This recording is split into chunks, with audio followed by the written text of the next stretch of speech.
So welcome. My name is John Shelley. I'm at the University of California at Berkeley and I'm in Cooperative Extension. Cooperative Extension is around the state and every county has some representation. I have a statewide responsibility for forest products and woody biomass and bioenergy is where I've been spending a lot of time lately because that's kind of where the forest products industry is going these days. Does that make any sense? Doesn't to me, but we're going to talk about woody biomass and bioenergy today, and we have a very packed schedule. So we're going to try and keep everybody on time. Peter over here, Peter Tittman, who works with me, is going to be the timekeeper. We've got Rick Santomi, who's doing the webinar. So we have some people who have logged into this thing, a webinar. All the presentations will be on our website. We'll hope to get them up next week. And you'll be able to find everything through our website. Any information about this conference will be there. I'm going to just do a couple quick logistics things here. I wanted to recognize our co-sponsors for this event. It's really kind of focused around some state legislation, and we got some support to do a big conference this time last year in Sacramento, and we're following it up with a series of 3 workshops. This is our last one. We got some support from these groups, and I did want to recognize the Schatz Energy Research Center at Humboldt State University has helped us out a lot in putting this organization together, and also the person I'm going to introduce in a minute, Jana Valakovic, is the county director for Cooperative Extension here in Humboldt County and Del Norte. And just a couple quick logistics. The bathrooms are actually behind me, so you go down the hallway and around the corner and you'll find those. Emergency exits, none of these doors up here are emergency exits, so if we should unfortunately have to use them, you go down the steps and the doors on that floor are emergency exits, so don't go out these exits. I want to ask Peter to make a few mentions about the webinar, and then I'll introduce Jana. Peter? All right, thanks. For those of you who are logged in via the webinar, none of you are, but there are folks who are tuned in from various parts of the state, who knows, even far-flung reaches of the globe. For those who are, there's a, let me get into the camera here. And for speakers, please try to stay in this general area. And for those who are logged in, there's some instructions on your screen. If you have difficulty with audio, just make sure to check your speakers, and you'll be able to ask questions through the Q&A box that we'll try to get to all your questions. We have limited time, so we may not, but we'll do our very best. So with that, I'll turn it back. Just quickly for speakers, I'm going to have a little 5-minute sign, so keep your eyes open for that. And if you don't, we'll get your attention. Go ahead and put Jana's presentation up there. So we're going to get this kicked off with a little introduction from Jana Valakovic from the UC County Cooperative Extension here in Humboldt County and Del Norte County. And she's going to tell you a little bit about what they do and give you a little bit of perspective, her perspective on this region in terms of woody biomass. Jana.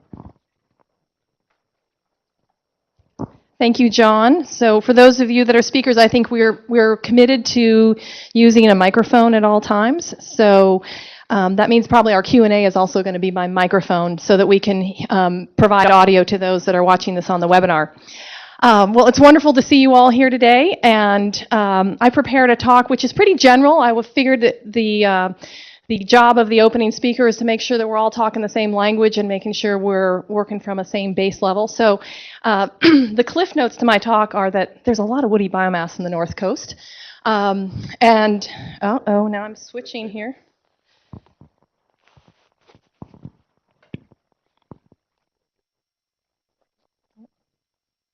All right, can you hear that? All right.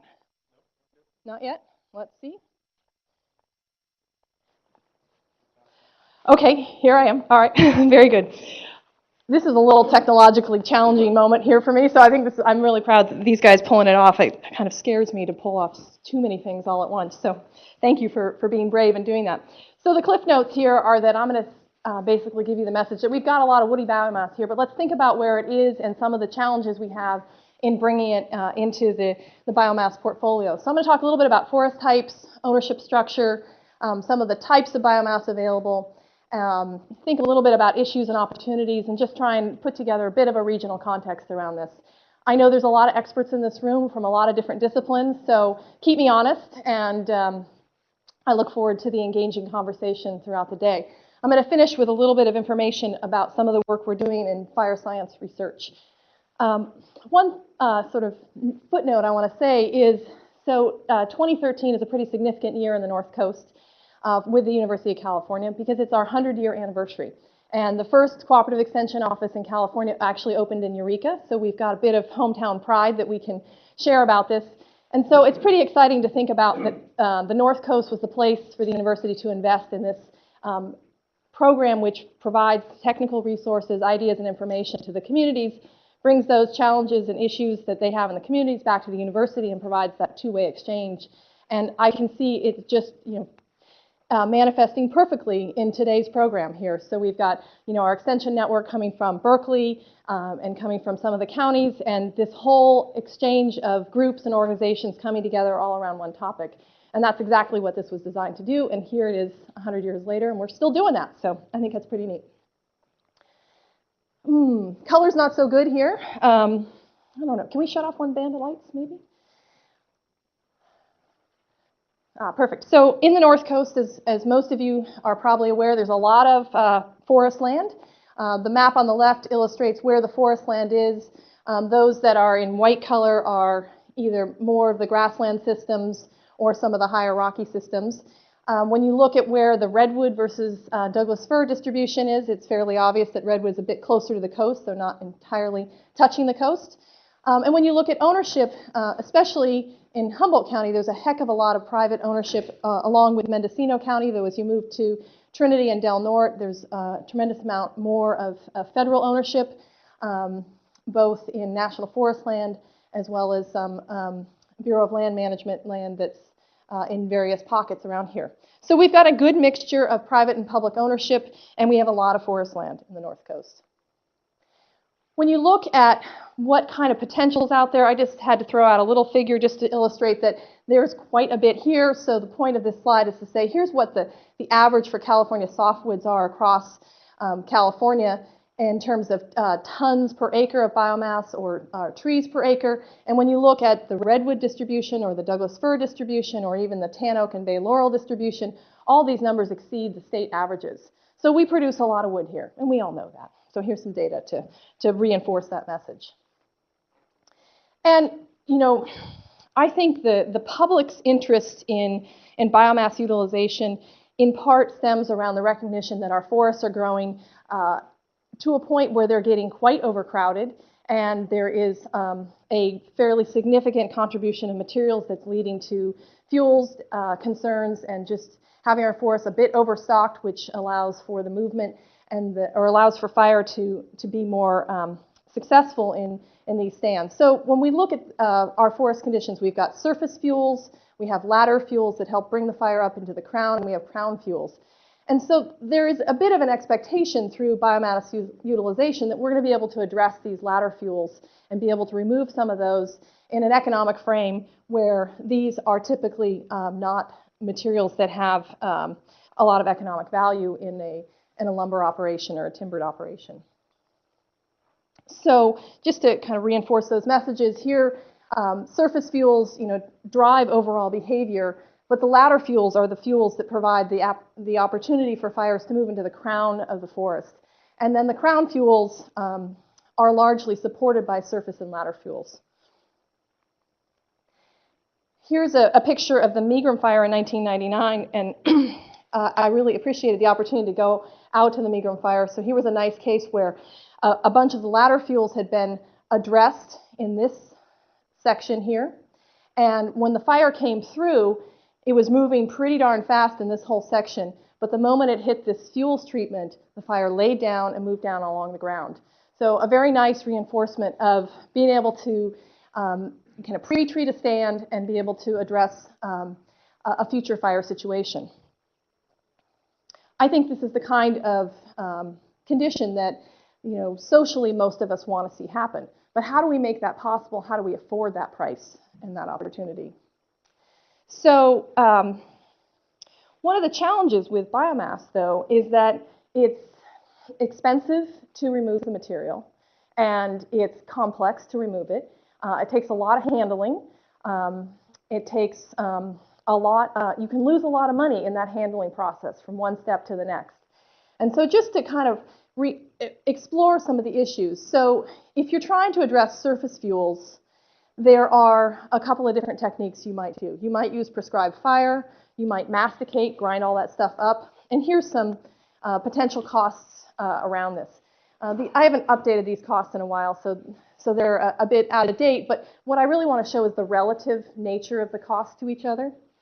And when you compare that to the ladder fuels here, how do you address those ladder fuels? So those mid fuels that are small trees, they're brush, some of they're the submerchantable material. So you might try prescribed fire. You might try mastication. You might work it manually with just hand crews. And there's a range of costs that are associated with that. So the challenge, though, in biomass harvesting is that the biomass work has to be financially affordable. And in that process, if you were to look at trying to address the crown fuels, for example, which you might do through some kind of timber harvest, which you might get into the merchantable category, I just thought I'd throw out some numbers. So this was just a kind of a back of the envelope number here. So looking at Douglas fir on tractor ground, where you might be doing a light thin. This is not a major timber harvest. This is just designed around the fuels perspective, where you take 5,000 board feet to the acre.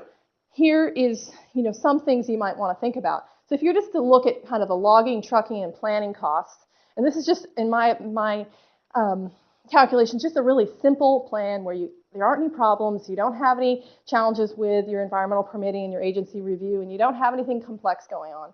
So you might end up in the range of $1,850 per acre. And then when you look at the income that you might get, and this is assuming a pretty good market of about $425 per 1,000 board feet of Douglas fir, here's your income, and then here's what your stumpage is. So you might get $225 per acre in return. Now, biomass harvesting, we know, is more complex. It's a lower dollar value. And so the only way, in my opinion, to make biomass work really well is either through a subsidy program that helps put it on a level playing field, or the ability to harvest some other more merchantable material and help pay the freight for some of that biomass material removal.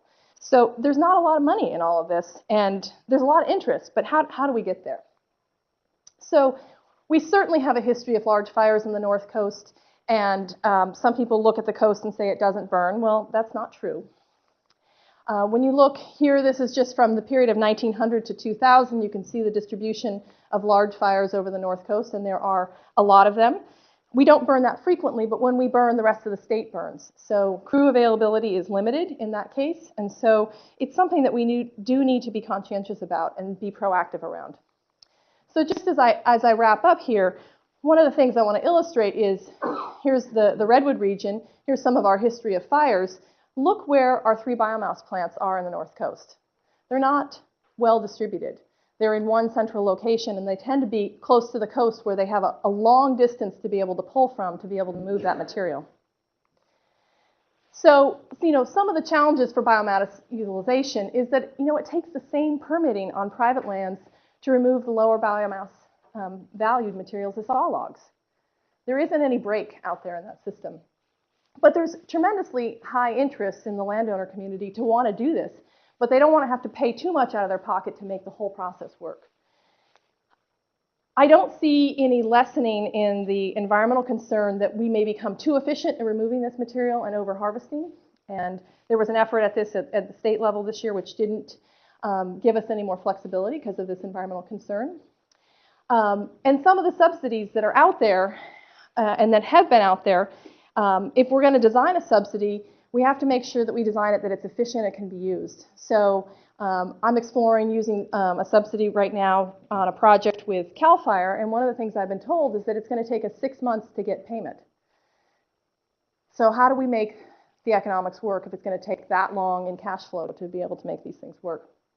So, in conclusion, basically, biomass is not on an economic level playing field as with petroleum, and we all know that. But how do we change that? So there's a large quantity of material available. There's both softwood and hardwoods that are on both public and private land. And we're going to be challenged by smoke management and whatever our treatments are, the economics and the permitting.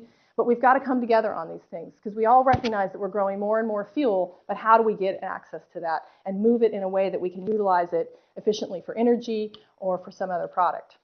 So, one of the great things about Humboldt is that we have 3 biomass plants here, and we have the local necessary infrastructure. So how do we keep those plants operational? How do we keep the economics to work?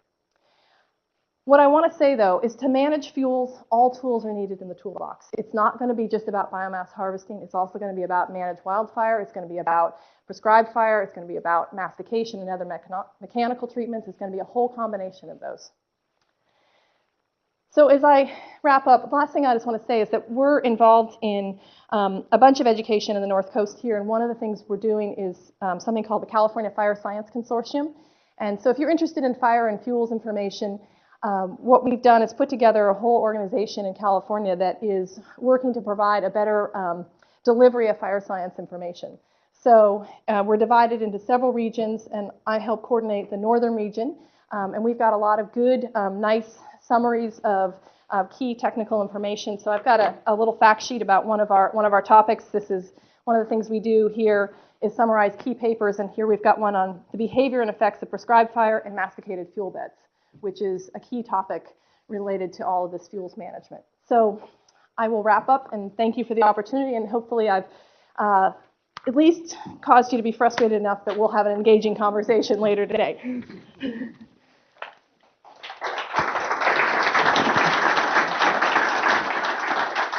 Thank you, Jana. That was an excellent introduction to today's session. You actually have one question. We'll take one question while Peter is getting his presentation up. Are those images available in paper? Are the images like... You just made, those are terrific graphs and charts and numbers. So the question was, I'm going to do it for the online audience, is my talk available and available to the public? And the answer is yes, this will be posted on the web. And we can download and print a copy for you if you want a paper copy without problem. I know about the web. All I need is the address. Yeah, the Woody Biomass Utilization website, that's the one that you've registered on through that, is where we're going to post all the presentations. So our next talk this morning is Peter is going to give you a little background on this Senate Bill 1122 that sort of got us interested in this series of workshops that we're doing, and give you an update on where that is and what's happening with that legislation. Thank you.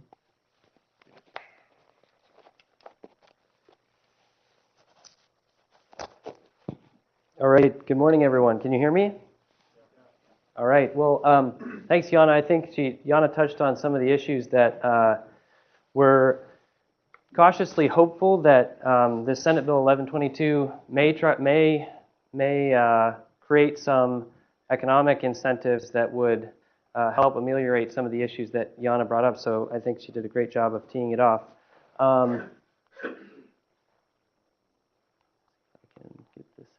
So the Senate Bill 1122 is kind of, to give you a little bit of context, is a part of, well, intends to affect the renewables portfolio standard.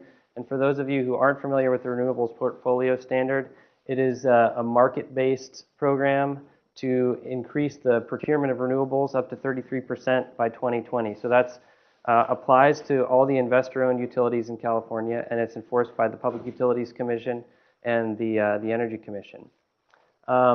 In 2011, the largest IOUs in California procured 20% from renewable sources. That's my problem. I had it upside down. So the status of SB 1122 passed in February of 2012 by Assemblyman Michael Rubio from the San Joaquin Valley. The September 22nd of 2012, it was signed into law by the governor, and in 2013, going forward, there's a PUC staff proposal that will initiate a public comment period, and then That'll happen hopefully in the next week to 2 weeks. And then there will be a whole public comment period that goes through sort of an indeterminate but likely 2 or 3 month period in Q1 of 2014. The staff review actually had some interesting components of it. There's a resource availability study that they commissioned kind of to look at where the resources are, what the grid capacity is, how to actually technically implement this program. There's an analysis of which IOUs in the state should get which, should be allocated what percentage of the total that's going to be part of the SB 1122 package.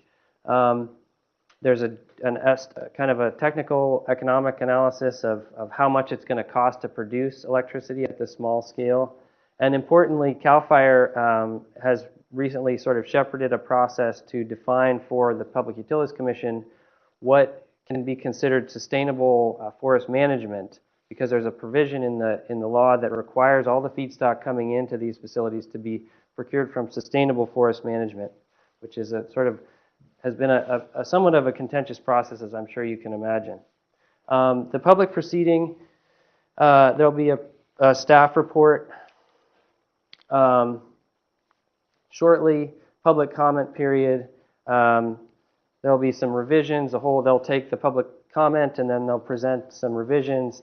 Finally, there'll be a rulemaking, and as I said, Q1 of 2014, they should be in the process of implementation. So what is actually what are they trying to really achieve here? So SB 1122 is a 250 megawatt carve out of the renewables portfolio standard. So the objective is to get 250 megawatts of new renewables into the grid, and those will fall into one of three categories: 50 megawatts from forest biomass projects, 90 from dairy and ag bioenergy projects, and 110 from wastewater and municipal solid waste projects. So all the projects under SB 1122 have to be under 3 megawatts. So you have to have a plant, has to be a new plant, and it has to be no bigger than 3 megawatts.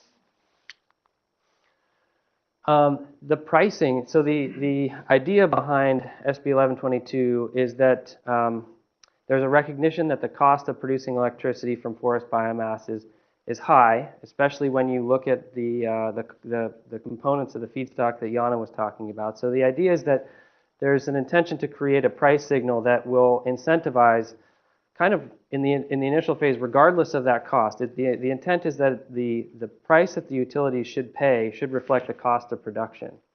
So the way that they're actually going to achieve that is through this renewable market adjusting tariff, which is the REMAT. So projects can be in one of three categories. That can be base load, that's on all the time, lower rate to the utility, lower price that the project developer gets. As available, which is kind of like solar. If there's sun shining, then you can sell power, and peaking. Forest biomass will most likely be in the baseload category, and perhaps in peaking, there's some price incentives there. The starting price for the Bioenergy REMAT is about $90 per megawatt hour. It's a first come, first served queue. So the PUC has a queue. If you're a project developer, you put your application in. The first ones in are the first ones to get a chance to bid on a certain price. There must be at least 5 independent projects in the queue to start the renewable, the price adjustment scheme. The price is set for 2 months, and the price will increase if there are no projects in the queue that actually subscribe at that price, or less than 50% of the amount that was in place before gets added. So the way it will go up, after 2 months, there's 5 projects in the queue, and there's an increase of less than 50% than previous to this period. The price jumps up 4 megawatts to around $93 per megawatt hour. Reevaluate, wait the 2 month period. If there's still no subscription, price jumps up again. So the idea here is that price keeps jumping up until project developers feel they can actually make a profit at that price. They jump in, and then there's a standard power purchase agreement process, and then they go forward for the duration of their PPA. The forest biomass component, the initial sort of technical analysis that I mentioned earlier says the PUC has sort of estimated that around $120 per megawatt hour will be what some of these facilities should be able to start bidding into that process at. Remains to be seen, obviously, what that's sort of an analytical approach. What a project developer decides they can bid in at will remains to be seen. The range of potential prices in that technical analysis said somewhere between $130 and $250 per megawatt hour. So these are really relatively expensive projects, costly. There's some of the outstanding implementation issues for forest biomass in SB 1122. As I said before, there's a provision in the statute that requires that material be sourced from sustainable forest management and fire threat treatment areas. So the PUC has deferred to CAL FIRE, said, tell us what that actually means, CAL FIRE. So CAL FIRE has done a series of workshops. The Sierra Nevada Conservancy has also been a facilitator of that process. And shortly, probably within the next couple of days, there's a white paper that will recommend those to the PUC, how to define this, this sustainable forest management and fire threat treatment areas. So they've come to, these are three categories that fit into the sustainable forest management and fire threat treatment areas. This is the recommendation that CAL FIRE is making to the PUC. First off, fire threat reduction. So if there's a CAL FIRE Community Wildfire Protection Plan, if there's a local agency that's approved a wildfire protection plan, the material that's sourced from that plan, the implementation of that plan, is eligible under sustainable, the definition.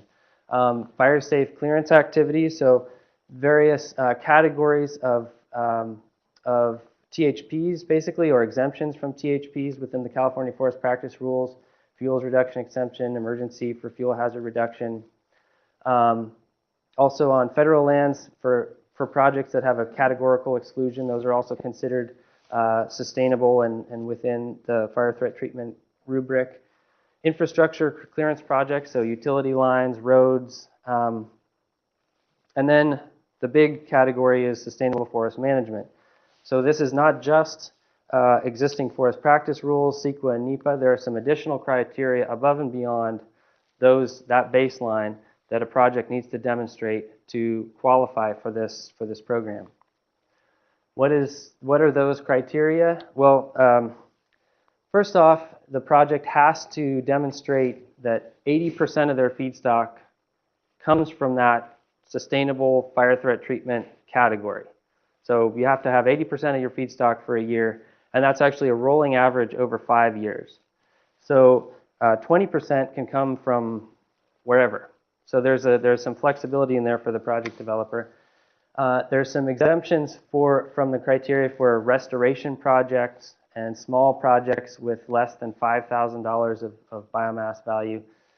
The material has to be certified by a registered professional forester.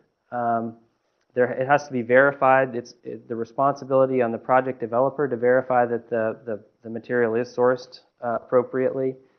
And there's monitoring. There's a recommendation that there be random audits of facilities to ensure that they're actually meeting those targets. So some I think unanswered questions about how this will go forward. Supply volume and cost. We've seen some projections from Yana.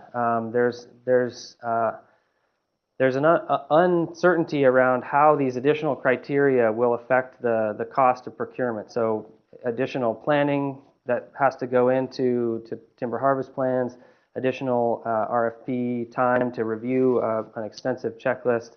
So how will those additional costs affect the viability and the performance of facilities going forward? That's kind of an unanswered question. Going and getting project finance. We'll hear later, and we've heard in other workshops that these are relatively new technology. Banks are need to have a lot of certainty about the feedstock. If you go to a bank and ask for financing for a project like this, they're going to want to see 10-year contracts.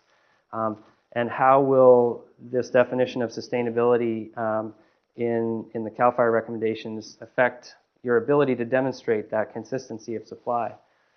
And also the pricing structure, presumably at a certain point there's going to be subscription. But if that price goes too high, there's going to be a feedback mechanism. There's a ratepayer advocacy group at the Public Utilities Commission. At some point, they're going to look at those prices and say, you know, how do we justify these high prices compared to solar that's coming in at 7 cents and wind and all these other alternatives? And importantly, by taking an additional step beyond forest practices, CEQA and NEPA, there's an unanswered question about how, by default, if they're going above and beyond the existing regulations and defining that as sustainable, what does that mean about the existing regulations? Well, there's an implicit definition there that maybe the existing regulations aren't sustainable. I think there's room for sort of a legal argument there that is something that I think needs to be addressed going forward with the implementation of this. So that's really the end of my talk, and I think with that we'll move on. We can actually, there's a little bit of time, so we could take some questions if anybody has questions.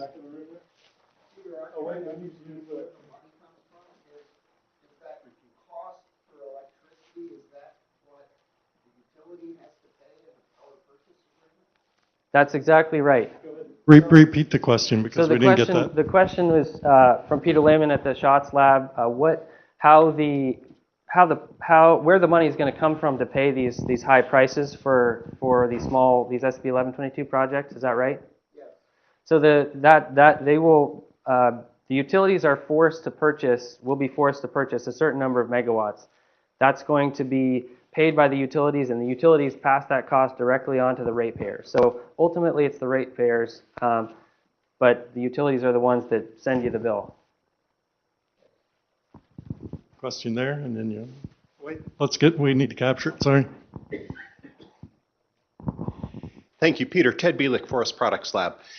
What mechanism, if any, is there in the program to readjust prices? For example, one might expect that after an initial subscription of, say, $250, that the technologies would become proven, that perhaps harvesting costs would be reduced, that the cost of production over time might go down. Is there a mechanism for price readjustment for the utilities?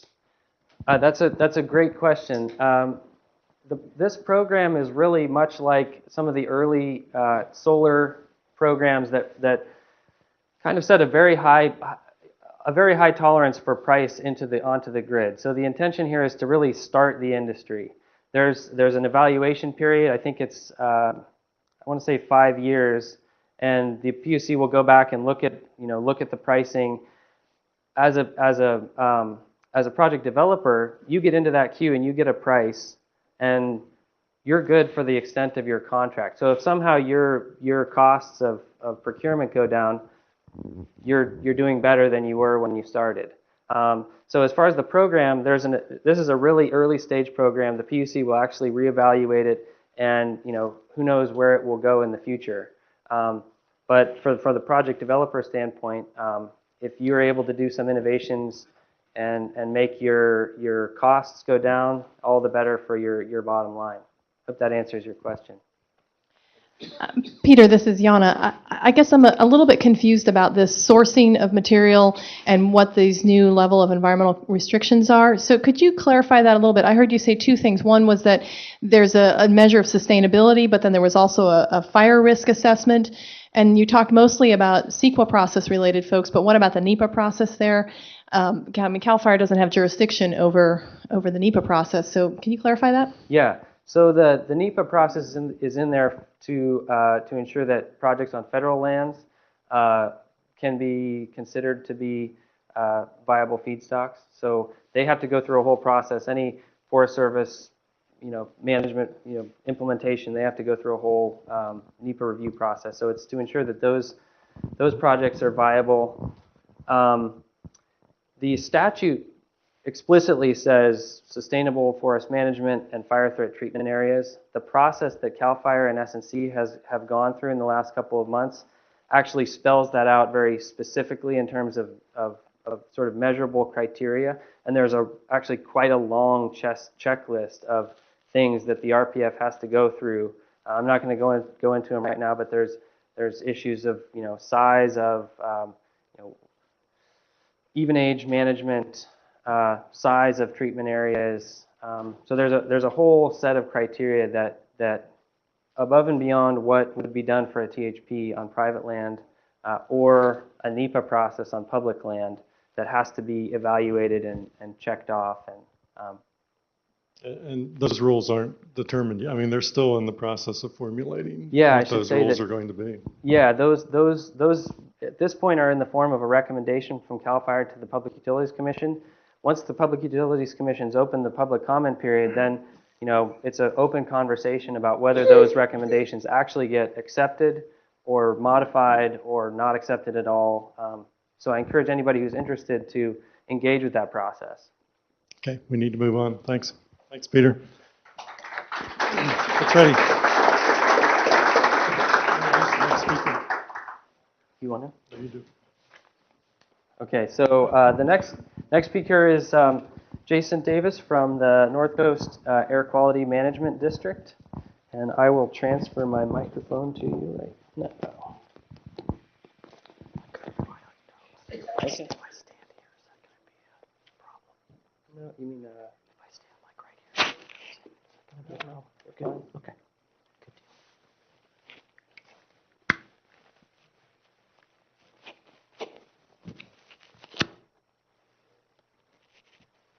You have the.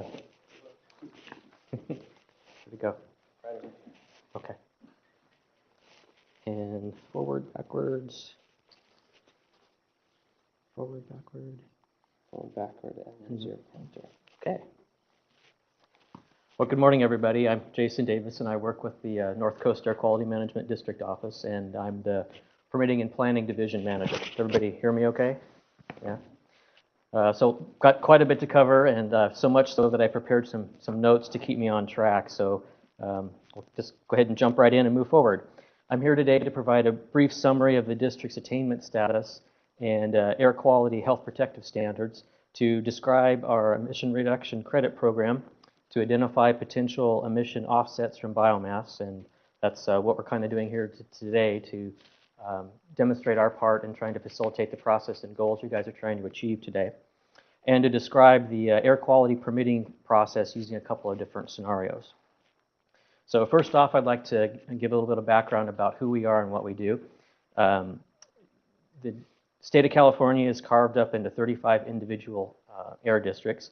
As you can see on the map, some district boundaries follow the county line while others follow geographic boundaries. The North Coast District encompasses the 3 counties in the northern part of the state.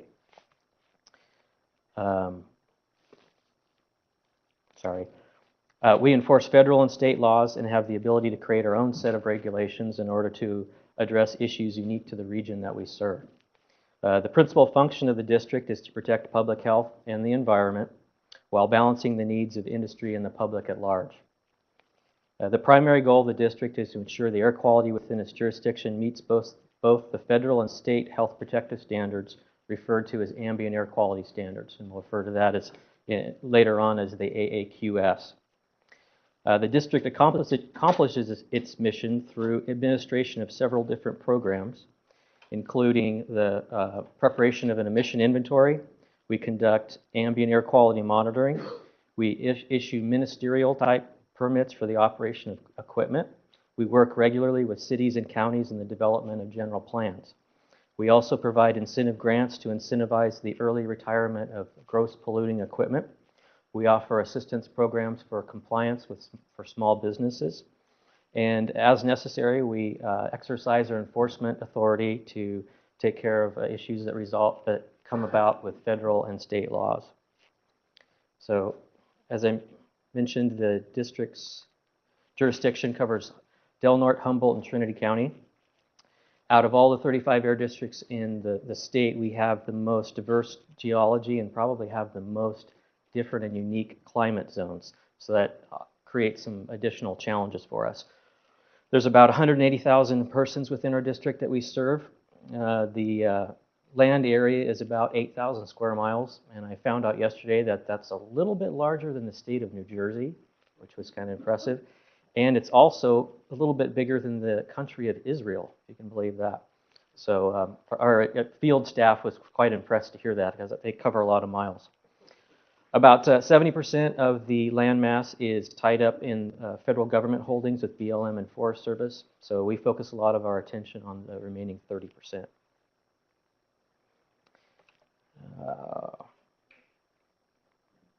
Okay, so air quality standards, that's our primary function. The air within the district meets or exceeds all of the federal ambient air quality standards, or AAQS. And we also meet all of the state ones as well, except for particulate matter 10 microns in size and smaller.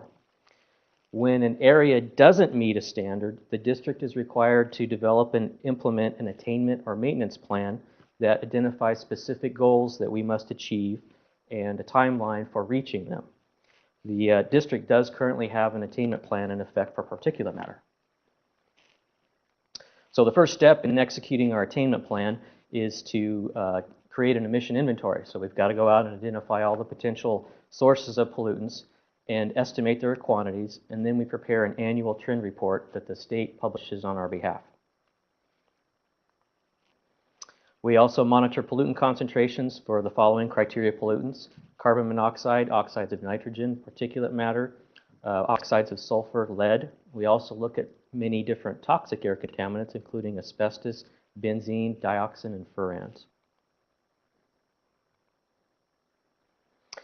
When we identify that there are issues or excess levels of pollutants, we are required to identify reductionist strategies and promote their use, and or enact regulations to achieve that end. So we are also directed to encourage the use of banking of emission reduction credits. And that's the main topic that I'm here today, which brings me to you folks. We implement the following federal programs. So anytime there's a new federal or state air quality program that comes down from EPA or the California Air Resources Board, by default we implement it. We implement that. Some of the local rules that we have some issues with fugitive dust, so we have our own special and unique rules on the books for those. We require all wood stoves that are installed in the district to meet federal standards, and we also have a very robust vapor recovery program, which is the hoses and pipes that are used when you fuel your car at a gas station. Okay, so jumping back to our inventory. The latest inventory that we have from the state shows that 70% of the emissions that are released in our jurisdiction originate from transportation sources. About 20% of those come from stationary sources, which would be like a sawmill, power plant, gas station, dry cleaner, those things. About 10% come from residential sources. And then we've always had the infamous other. So jumping back a second to our discussion on attainment status. I'll just stay here rather than go backwards. I have some really good news for you folks. We've been designated as non-attainment for the last 15 years, but we actually have data now that shows that all of Delnor and all of Trinity County are actually going to be able to be classified as being an attainment. So we've met all the health protective standards, and that's a huge thing for those communities, and it's a great benefit to those folks. So that concept will play out later in the presentation, but what it means is that the district is going to have to shift its focus from the attainment mechanism, which is more rigid and requiring new rules and regulations, to more of a back-off monitoring approach and fostering the identification of emission reduction credits and applying them so that we can maintain the cap or maintain the standard that we're at. Things will be the same in Humboldt County for a period of time, but we'll get there with that area as well. Okay, so the other category that I alluded to, because we're going to be able to switch to more of the maintenance mode, we're going to be looking at other types of sources, and open burning is one of the candidates, open burning and wildfires. So I'm a real big fan of Western films, and one of my favorite ones is The Good and the Bad and the Ugly. So my kids kind of encourage Dad to do this, so forgive the pun, but The good and the bad and the ugly of, open burning and wildfires. So the district recognizes the importance of fire in the ecosystem and the life cycles that depend on it. And there's also a need or a desire of the community members to continue to conduct open burning on their property to dispose of vegetation like tree trimmings and leaves and that, items of that nature. So we've created some district rules that allow that to occur, and we're calling that the good. So here's an example of what we consider to be a good type of burn that would occur under timber harvest, forest management, range improvement, or property development. The next slide is a little bit larger photograph of that. And it's a little bit beyond my scope. I'm sure there's some other individuals here that are more knowledgeable in the fire effects on the forestry level, but it's my understanding that the low flame intensity here produces lower temperatures. And what that means to me as an air pollution scientist is that the formation of oxides of nitrogen are going to be reduced in comparison to a crown fire where the fire went up further in the tree, or if you had a heavier load of fuel here, the temperatures are going to be much more increased and you're going to have a lot more NOx. With these type of fires, there's also less particulate matter, although this isn't necessarily the best photograph to demonstrate that. It's kind of washed out, but there's actually less particulate matter that's emitted. So this type of burn versus a wildfire is advantageous for those reasons. Here's another example of a good slash burn that's conducted in accordance with district rules. You'll note that the pile is arranged in a manner so that burning is readily conducted, or complete combustion is promoted, and the material is dry. It's been there for a period of time. More than likely was covered with some kind of material over the winter so that it could dry out, and it was removed. The pile doesn't have any prohibited materials on it, and it's got a nice hot fire going. Not a whole lot of particulate matter, so there's probably not a whole lot of CO, definitely not a whole lot of particulate matter. Okay, so let's get to what we call the bad. The photograph here on the left, this individual did a pretty good job of arranging the piles correctly, but my best guess here is what went wrong was the material is probably still wet, and so it produced a great amount of particulate matter. So he was trying to do the right thing, but just didn't quite get it done. This picture over here, I'll be honest, I have no idea what was going on here. I just thought that it was cool to demonstrate the point. But this is obviously something that shouldn't have occurred, as you can see from the concerned face from the health official. Now we get to the ugly, the wildfires. I think we've all seen many of, this has been a real tragedy in our area, and I think we've all seen many of these photos already. But here's a picture of the Trinity River fire, and you can only imagine the heat intensity involved, all of the oxides of nitrogen that were created, and huge amounts of particulate matter. Not only was there great devastation on the ecological side, but as an air quality person, it's just a nightmare for us. So I think this next slide is of the Megram fire, but I'm not sure. Does anybody recognize this one? It's a very famous photograph. You can see it looks like basically a nuclear bomb went off back here. So with an event like this, this just dwarfs all of the anthropomorphic emissions that we look at, all the human-created ones. I mean, this just is off the scale. It basically undoes all of our efforts. So we really need to do something about that. And then we get to the type of silly things that people do. So if you ever wondered where the couch ended up after the frat party, well, this is where it was. So this is actually an investigation that we went on and wrote a notice of violation for it. Oh, I'm sorry, 5 minutes, okay. So this slide is meant to loosely represent the potential emissions from the different types of open burning that we've talked about. If we were to put wildfire emissions on a scale of 100, the amount of emissions that come from open burning is approximately 1/3.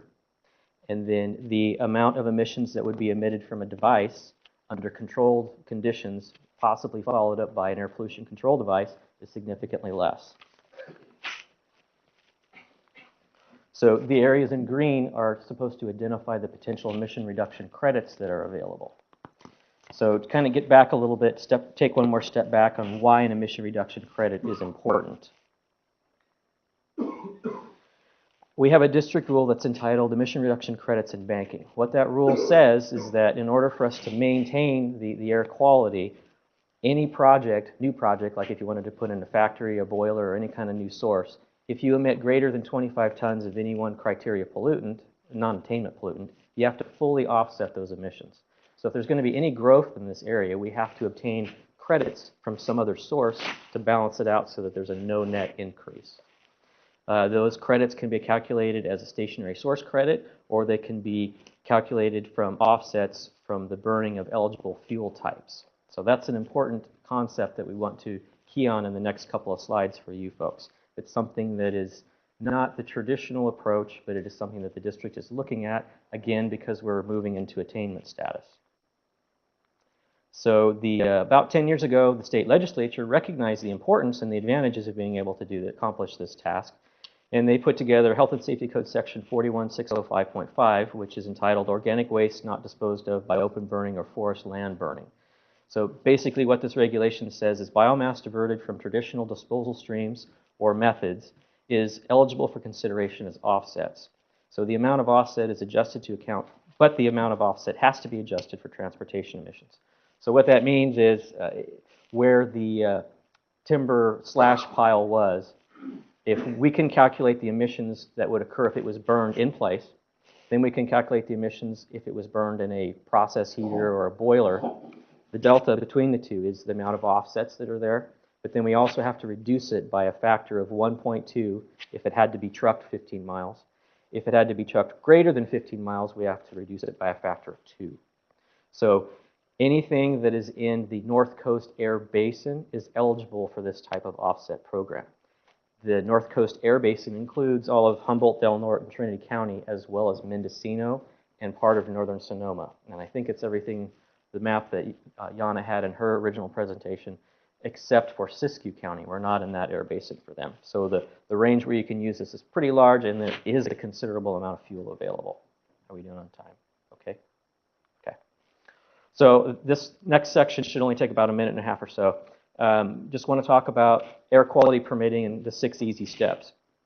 So the first thing, if you're going to come to us and apply for an improvement project, you'll need to describe the device, identify the emissions unit, the fuel type, the process type, the feedstock that you're going to use, the storage mechanism for all of those things, the packaging, and the transportation methods. And luckily, we've got some pretty good application forms to guide you through that process. The next thing you have to do is estimate your emissions. We'll want you to calculate your emissions based on a short-term pound per hour value and also on a long-term tons per year value. We'll also, just recently, we want you to estimate your greenhouse gas impacts. Now, you have to do that even for biomass-related projects.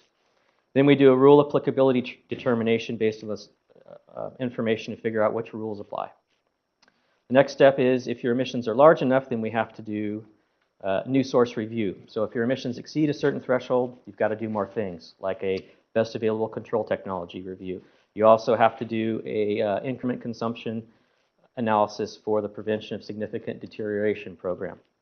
Generally speaking, there's a 30-day public notice period required, and then there are 3 different agencies that review our permits before we sign off on them: the California Air Resources Board, EPA Region 9, and if you have a large power plant, the California Energy Commission.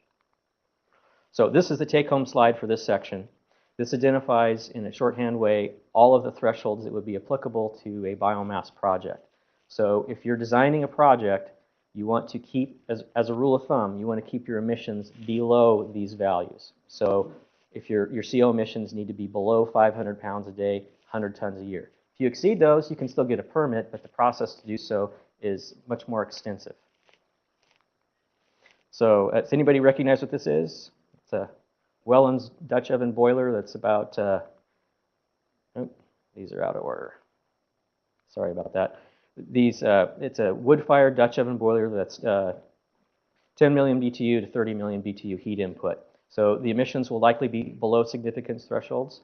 Offsets won't be required. Public notice will also not be required for a project of this type. You will get a minor source permit from the district, not a federal one. The processing time for your application will be 30 to 120 days, and the fees will be $300 to $2,000 for the construction permit. You'll have to get an annual permit renewed each year. Fees for that are about half. If you want to do a little bit larger project, which would run from 30 million to 100 million BTU, same scenario, except that you just ratchet it up a bit. When Peter was talking about a source that is about 3 megawatts, it's going to be in this category or the one we just talked about. Emissions are likely going to be above the threshold. New source reviews triggered emission offsets depending on your location. Trinity and Del Norte won't need offsets. Humboldt will. Public notice will be required. You won't need a federal operating permit, just still a small district permit. 90 to 150 days for processing time. $2,000 to $5,000 in fees, and about half for the annual renewal. For a larger project, say like Fairhaven, DG Fairhaven Power here on the spit, 100 million BTU or greater, you have to do pretty much everything. Your emissions are going to be above the limit, new source review, you've got to do offsets, 30-day public comment period, you've got to consult with the affected states, so Oregon, Nevada possibly, you've got to talk with the Park Service.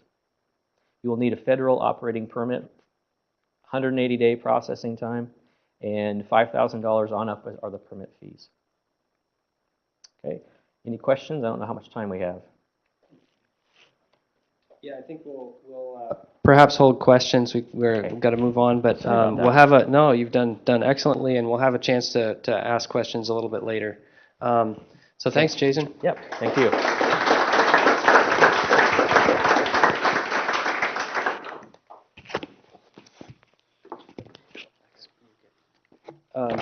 So next up, we've got Angie Laudes, who comes to us from the Hayfork Watershed Research and Training Center. She's going to talk to us about some early stage financing opportunities and a little bit about the statewide wood energy team. Excellent. Does it need to be? Should be good. Okay, awesome. This isn't upside down. It's not. No, that's right. Great. Hi, everyone. Thanks for having me. Thanks, Peter. I'm going to talk a bit today, as Peter just said, about early stage project funding and technical assistance. So one of the ways that we can get rid of some of the material out there that's causing ladder fuel forest fires is to put together wood energy projects. And that's something that a lot of people some people in the audience here have been working on for a really long time. And it's accumulated in some statewide effort to get these projects going.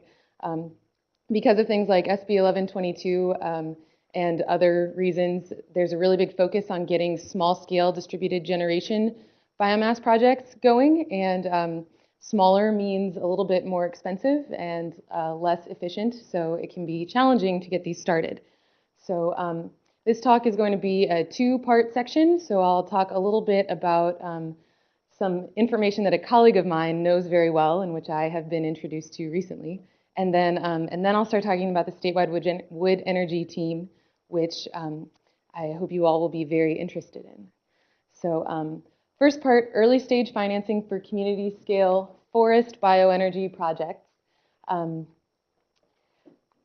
This is a slide describing what some people consider a linear development critical path that these projects go through. And so the first two boxes here, feasibility assessment and design, engineering, and permitting, in the case of small bioenergy projects, are often stages that are undertaken by the community. So in many business projects, investments will come in the very beginning, and feasibility and design and engineering will be paid for by those investors. In this case, since the projects are somewhat less economically attractive and they're in very rural areas, it is up to the community to get together and find funding for feasibility assessments and preliminary design and engineering, and that can be really expensive. So we've identified some places where you can find that funding. And so communities get together, they decide that they want to provide jobs to their community and provide an area for the material that's coming out of the forest in their community to be disposed of. And then it's their responsibility to undertake these steps. So what you want to do is make it attractive for developers in the later phases.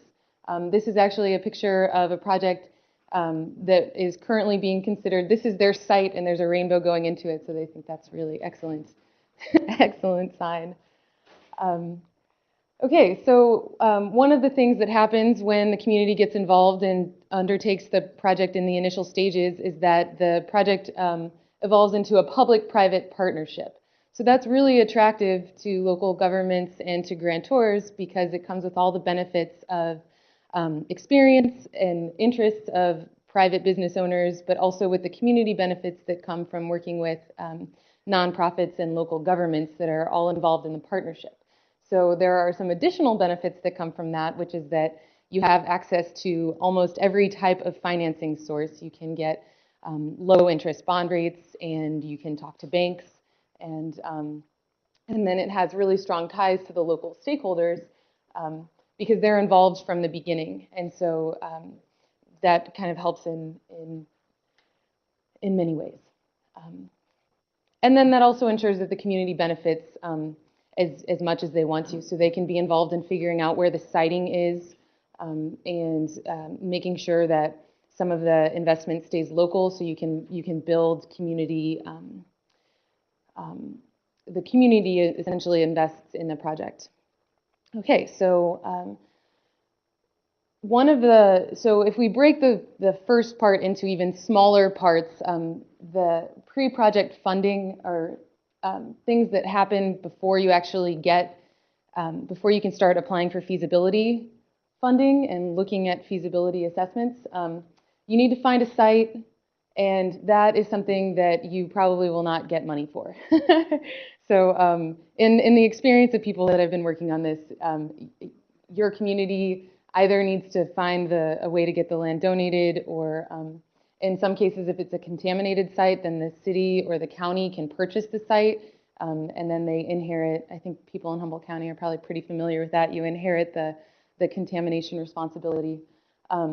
There are actually some funding sources that will help you deal with site contamination, so if that's the process, then that's great. But you do have to start really early. This is something I think that Elisa Brown from the Sierra Nevada Conservancy has been involved with in the past, and there are brownfields grants available, but it just takes a long time to get them, and then it takes a really long time to do the cleanup.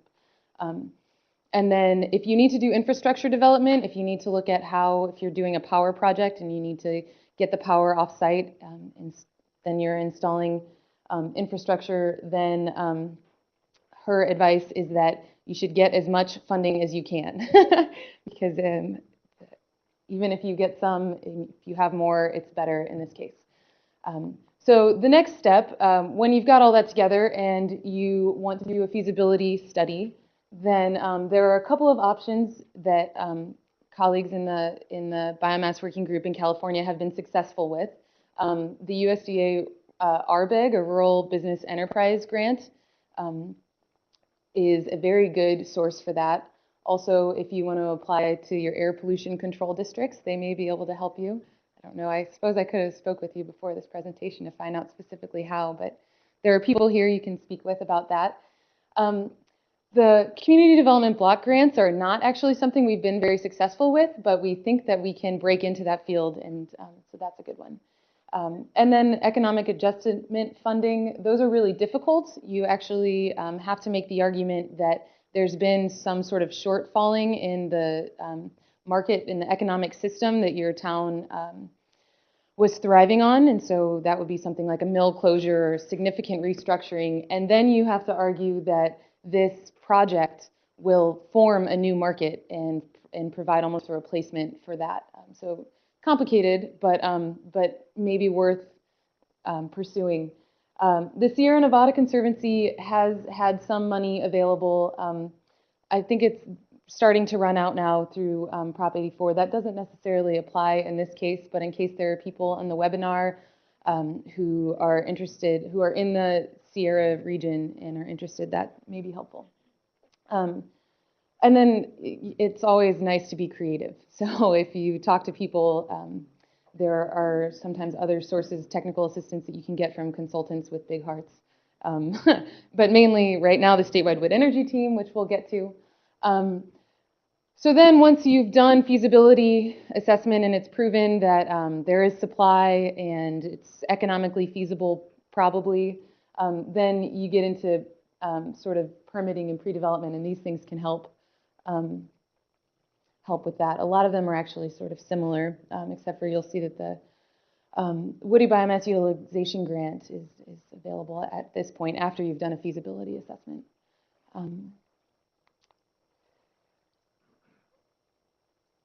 Then once you've, implementation assistance is an interesting part. So once you've then done the feasibility assessment, you've got your engineering design plans, and you need to find the capital for the project, that's when your private funding sources become really helpful. And so in addition to that, we have been trying to create ways that public funding can support the project. And so we're looking really heavily at new market tax credits, which can fund up to a fifth of the project, which is a lot. This has not actually been applied to a bioenergy project yet, and it's extremely complicated. But we're really excited about figuring out how to make that work. Okay, so now we can talk about that other funding that is available to you all right now. The statewide wood energy team was put together through a cooperative agreement, which is very nicely partially financed by the Forest Service, and then we have some team members, Sierra Nevada Conservancy, the Sierra Institute, UC is helping us out on this one. And we are here to provide a continuum of assistance to you guys. So our objectives are to get biomass, do workshops like these, to do more of them, but then also to coordinate and enhance projects that are already happening so that projects start talking to each other so that we can learn some best practices and make them more common. Also, we have funds to provide targeted technical assistance. So just this week, we've made available applications for assistance, and so we are accepting applications from interested projects or wood energy projects that are already started and have come up against a barrier that need some help. And then also talking to stakeholders and working with the biomass working group. So these are people who are on our team. They are being forced to participate with us right now, and many of them, you'll see Peter is up there. Elisa Brown is our colleague who knows all the financing. She's our financing guru right now. And then some good Forest Service guys over there. I feel very lucky and am of the opinion that this team is extremely experienced, and one of them uses the term mature very often, and we all work well together and are ready to help you. So we can do best practices workshops. It's one of the offerings that we have right now. If you need a workshop directed specifically at your community, or if you want one, we can pay for that and we can coordinate it and we can get some good people there. We are providing some pre-feasibility assessments, so they're worth about $2,500. They can be free to your community. And we have some predefined barriers that we'll go through to make sure that there's capacity on your grid, or if you're looking at a thermal project, then to make sure that you have a heat load. We can do site visits, lots of expertise, like I said. We can also help with planning activities. So traditionally, permitting, definitely power purchase agreements for bioenergy are very complicated right now. Some of these for people, many of these people will recognize as sort of obvious barriers that we all know exist and none of us know how to get over them. We don't have the answers for how to help your project through this, but we're all ready to get together and try. I think this morning someone gave me the metaphor of trying to clamber over a sort of tilted, crumbling wall, and that may be what we're doing in these cases. We have a lot of finance support, so we can pay for the time of a finance consultant, which is really helpful. We can help you apply for grants. We're putting together financing strategies, so different ways that we can leverage the public-private partnership.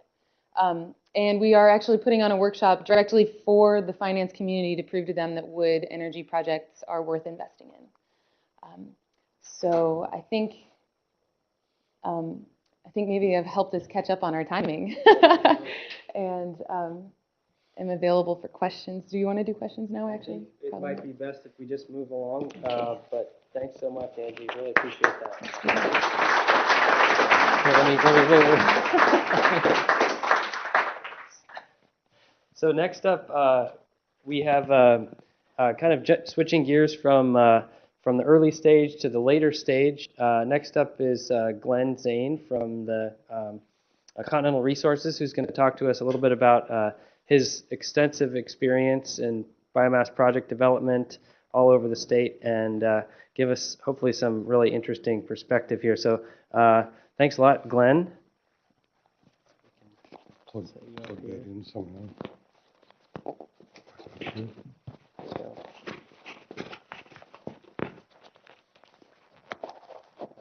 I'll let you do it.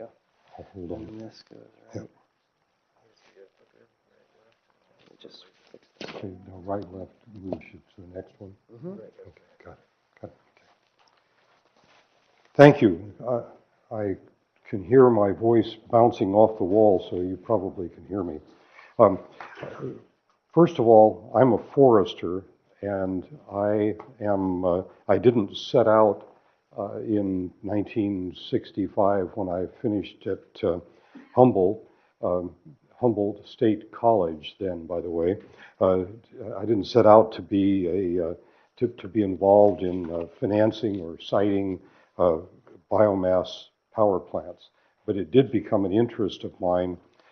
Starting about 1979, I began to work on fuel analysis and acquisition for power plants and how to do thinnings and get the fuel moved from the woods to the various power plants that were being considered at that point.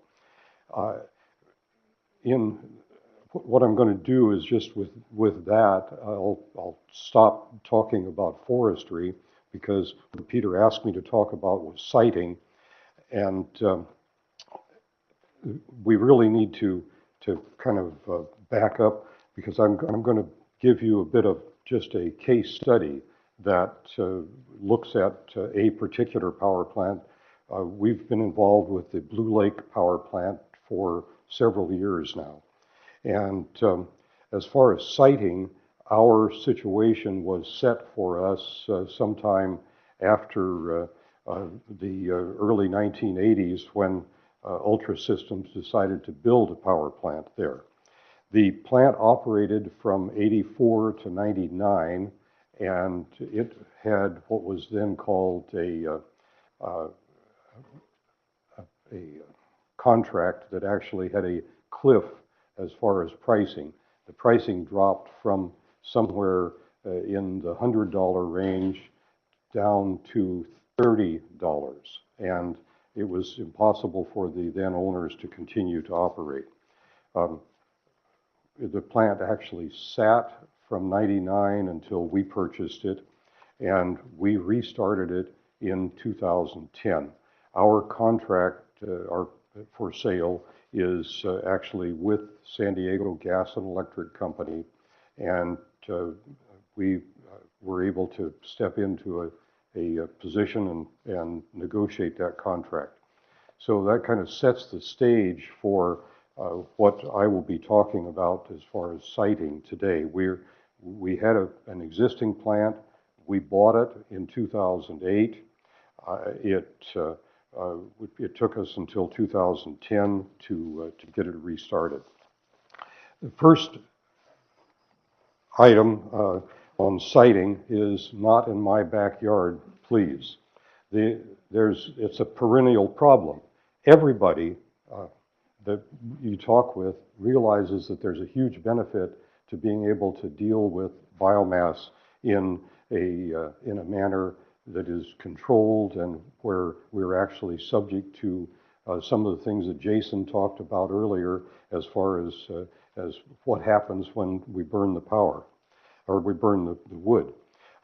But the truth is, almost all of you would find yourselves saying, do I really want that thing a quarter mile from my house? And the answer is probably no. In our situation, and I'm really trying to focus on siting issues for a little bit here. In our situation, unfortunately, the traffic for our power plant has to flow through a small town.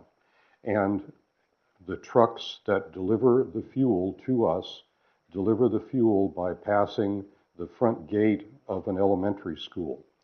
I have 8 children that I've seen through elementary school, and I certainly would prefer not to have trucks going by the front gate of elementary schools. So we're really very concerned about that. We live with it, but we try our best to be good neighbors by insisting on careful transportation by the truckers. Lighting. When we bought the plant, it had, I think, 14 80-foot high light standards that were installed in the mid-80s. Those light standards now have been reduced in height, and we've cut about half of them out. We're now at about 60 feet.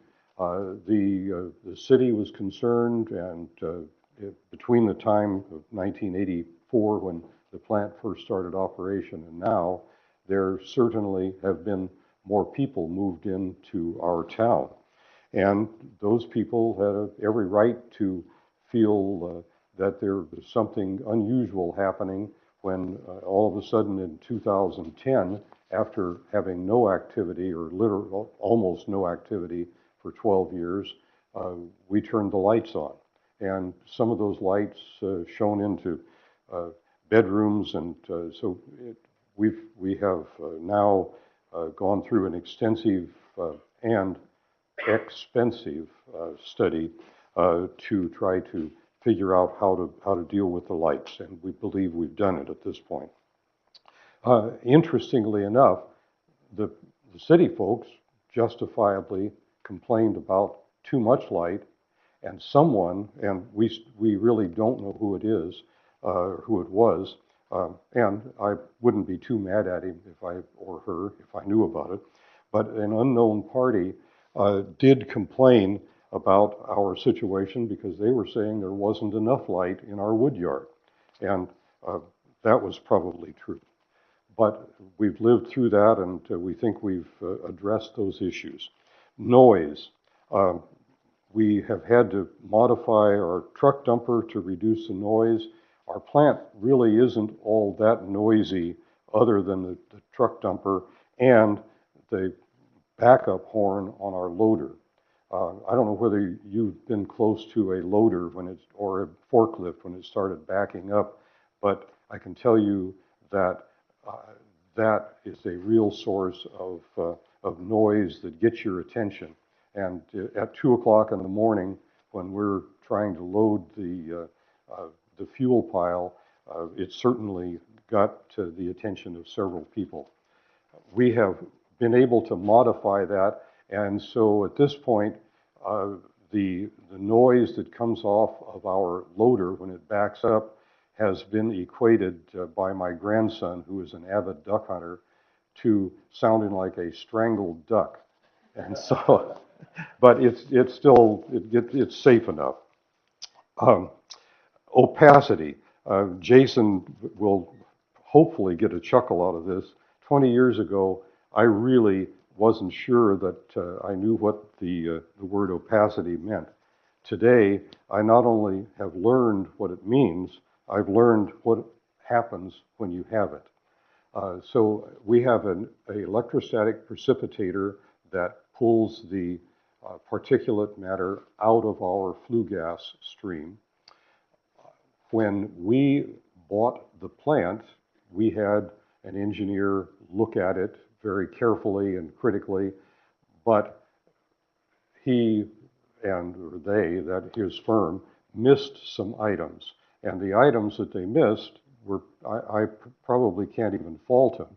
They were leaks in the flue gas system, and we lived through a horror story of emissions control because we were getting too much oxygen and other material coming into our flue gas system, which has a negative pressure on it all the time. And so until we got that fixed, which happened in early 2011, we really did have a lot of trouble. We were down for quite a while for some reasons that I don't need to go into, but they were all associated with financing. And then we restarted in early 2012, and we have been running very steadily for all of the period since 2012. So we ran for several months starting, well, a little more than a year, starting in 2010, and then we were down for a while, and we're now back up and running. So we do need to be cautious about the amount of particulates that we give off, and the second source of particulates is dust. Because I had a business associate that had a problem with getting rid of his sawdust and planer dust, we tried one load of planer, very dry planer shavings, and I was extremely thankful that the wind, the day we unloaded it, was moving from the north to the south, because that meant that it all settled on our property when we put it through the truck dump. That one load was really a problem. So we do have a limitation on fuel types because of I'm sorry, I did have something about that. We do have a limitation on fuel types, and we try to limit the moisture content as it comes into the plant. So those are siting issues that you have to consider. And as I say, I'm sort of giving you the results of a case study. I see that I have 5. On financing, I will move into that. Equity, as Angie emphasized early in her discussion, is the key ingredient. We fortunately were able to bring the equity that we needed to purchase the plant and start the process. We then had several steps, 4 that I'm going to talk about, of obtaining the funding that we needed. Because I told you I was a forester, and so I didn't just go to my bank account and draw out the money that was necessary to do this. So we went through a step with a partner that would have been a wonderful partner, I'm convinced, but they themselves were going through some difficulty in 2008 and weren't able to continue with us. They really did want to be a partner. So we were just, I don't know whether dead in the water is the right term or not, but from sometime late in 2008 until 2009, we were certainly treading water. We, at that point, located a mezzanine finance group, and I guess, well, I don't know how to make the little pointer, but anyway. Oh, okay, thank you. Yeah, mezzanine finance is, and I can tell you from experience, is not all that difficult to find if you have the key ingredient, which is equity, in place. But mezzanine finance is very expensive. And I won't tell you just how much, but please know that it's double digits. And in our case, it wasn't a 1 that was the first digit. So it is very expensive. It was short term. And then we moved from there. We knew we needed to do that and had to do it. But we moved from there to a secondary financial partner, and we were extremely fortunate in finding that partner. We're working with them today. They have been very steady and have been willing to work with us. And as I said, we've been operating since early 2012, successfully living within our air permit confines. And now we are really at the point of looking for inexpensive. Our secondary position was more expensive than mezzanine, but I'm sorry, less expensive than mezzanine, but still more than we really can live with. And so we're now in the process of working on long-term debt. We did obtain, down at the bottom here, we did obtain an ARRA grant, and we also opted to accept the 1603 grant in lieu of tax credits. Those two items allowed us to put in place the secondary takeout position because they arrived at the same time. So I guess what I would say from sort of a case study standpoint on financing, and I can tell you this is the truth. You get up every morning and you think about what you got to do, and sometimes, for me, fortunately, I'm able to compartmentalize, but sometimes you go to bed at night wondering what you're going to do. So with that, I will try to get us back on time. Thank you, John. Oh, I guess Really appreciate it. I'll let you get it. You can see it. All right, so thanks, Glenn. And we'll have a short moment here at the end of this session to have some question and answer for the presenters. Our next presentation this afternoon or this morning is from Greg Foster, who's with Redwood Capital Bank, and I want to thank Greg for short notice showing up, and we'll turn it over to you. Okay. All right, so you're going to click me on here. And we can bring up the lights as well. I don't have them. Just a lot of time there. Just keep that on my belt. Perfect. Let's bring up lights. I don't have a presentation.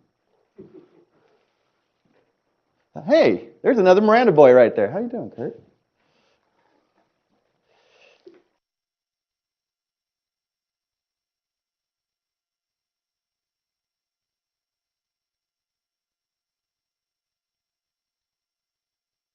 There we go, green light. I am a banker. I look like one, right? I smell of cigar smoke and bourbon. But I've only been doing it for a year and a half. Prior to that, I was a public sector lender in economic development, so I've worked with EDA and a lot of those others. But interestingly, my first career was in solid waste diversion. And so, yeah, woohoo! I'm actually kind of one of the old timers. I was a pre-AB 939 guy, and so wrote some of the regulations and wrote the application to create the recycling market development zone for Humboldt County. And what's interesting, of course, back in the day, when we were setting up that big loan program at the state to help with waste diversion, we were absolutely, from the activist side, we were just regulation writers, but absolutely not going to include any waste diversion that made energy by burning something. Because that's transformation and that's not what they wanted. And it was primarily a response to a big wave of waste to energy plants that people were trying to do at the time. And so that is swept up the biomass, obviously, in terms of that program, recycling market development. It was sort of the stepchild. It's like, that's not really true waste diversion at the time. And everyone kind of looked down on that. I love the term fugitive dust. That's stuck in my mind since he said it. Fugitive dust. I don't know what the crime was, but it's trying to get away. Yeah, no, I don't, no doubt. There must be a little tiny jail somewhere, right? Um, so it's really interesting. As a banker, and I'm sort of winging it because that's what bankers do, and it's not just me being lazy.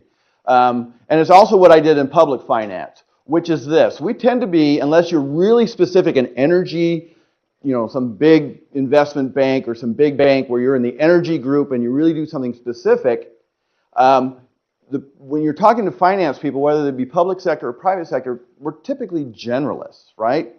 And so what we're going to do is kind of come at this, and we're going to hear a lot of terms, and we're going to hear a lot of stuff. And so far I've heard they're really small, they're more expensive, they're less efficient, we can't keep it open, we do it on contaminated sites, cliff contracts. I remember when those cliff contracts happened, and because I was working with Ultra Power at the time, and they were like, geez, feedstock is going up because they were getting a lot of mill waste, and all of a sudden people are starting to have to pay for sawdust and mill waste.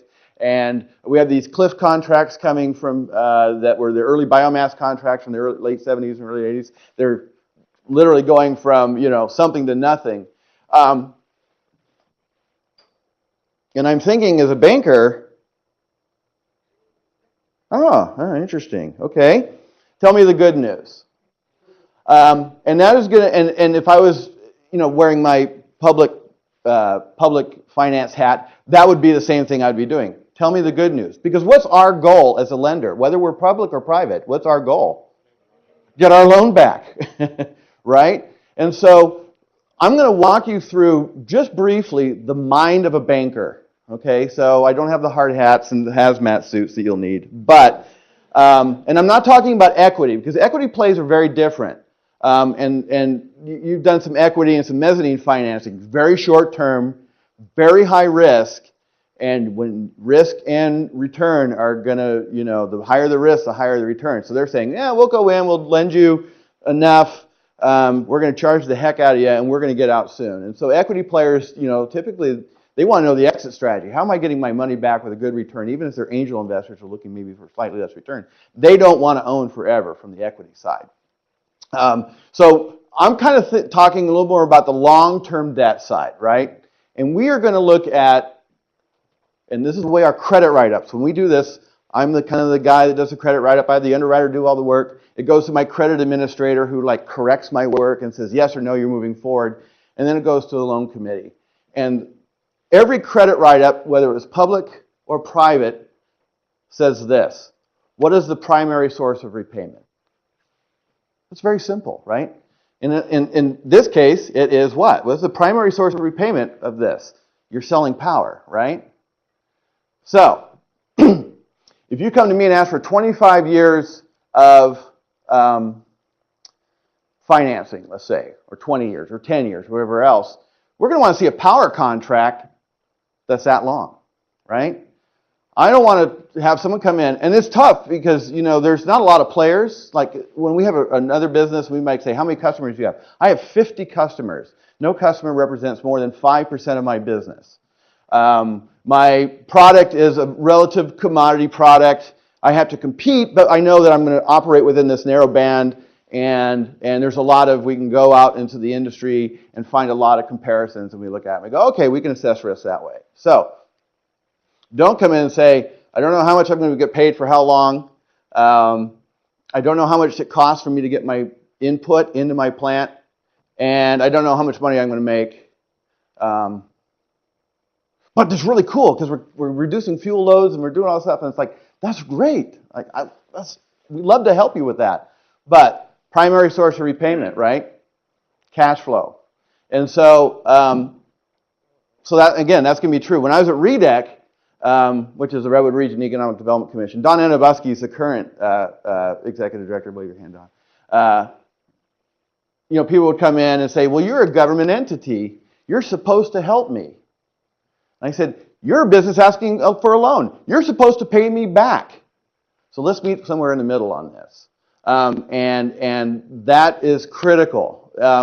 We in the private sector are less concerned about mission, obviously, than the public sector programs. And there's some public sector programs that, like I mentioned, the Recycling Market Development Zone, that are very focused, right?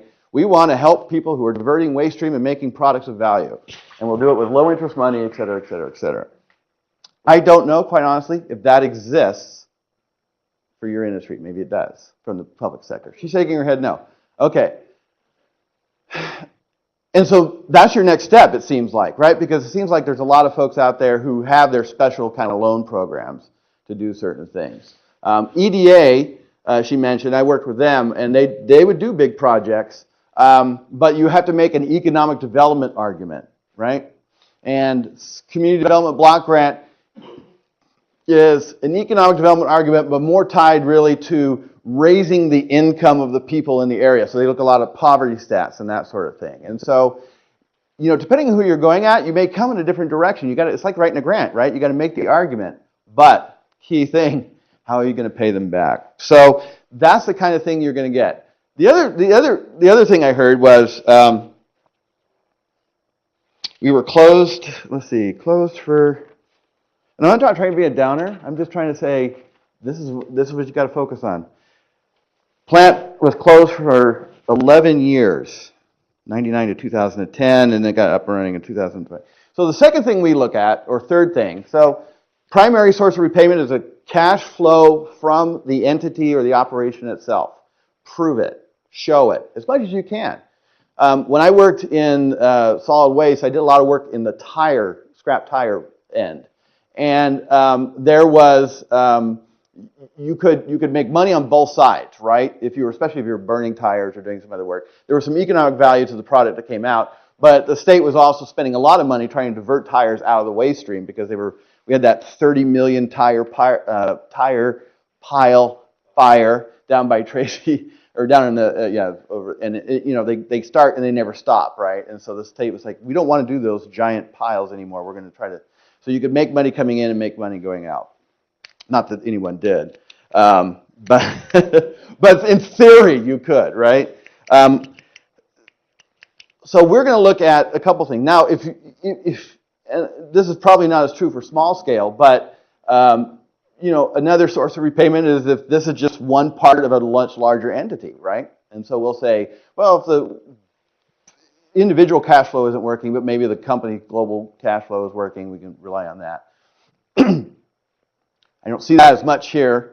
Then the final way to get out is liquidating your collateral, right? And so for us, and we do real estate or something else, we can go out and get someone to appraise it, and we know we can do we'll lend against 75 or 80% of the value of that asset, and we have a pretty good hope, understanding, thought that we can get out of that by selling that asset. So who buys used power plants that are out of business? Right there. Okay, we got it. Glenn, thank you.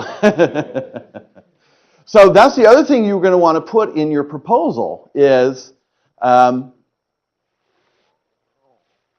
if this doesn't work, what's plan B or C or D or Z or F? How are we going to get out of there?